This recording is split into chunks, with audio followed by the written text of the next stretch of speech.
can do anything you want if you have the right character and the right actor.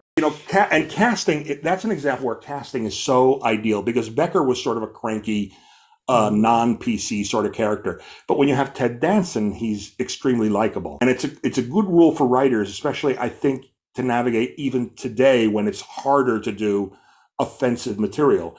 If your character is going to be offensive, make sure the character is either likable or the actor is likable or both.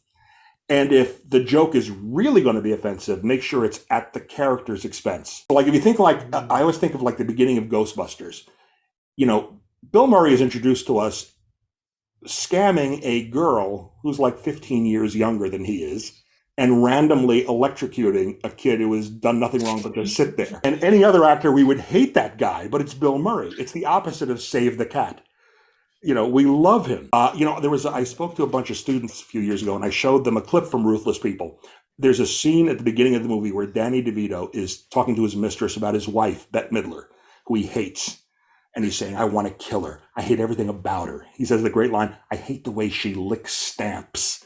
And he's describing how he takes a napkin and he twists it. He says, I wish I could strangle her. I want it to be hands-on. And it's a great scene. I said to the students, I said, now imagine if it weren't Danny DeVito. Imagine if it were James Woods. Well, now it's not funny at all. And imagine if he weren't talking about Bette Midler. Imagine if he were talking about Naomi Watts. Well, now I'm not laughing either. So it's really important. You can do anything you want if you have the right character and the right actor. That frees you up to do a lot of things you might not do otherwise. That's my word of wisdom. Screenwriters talk screen.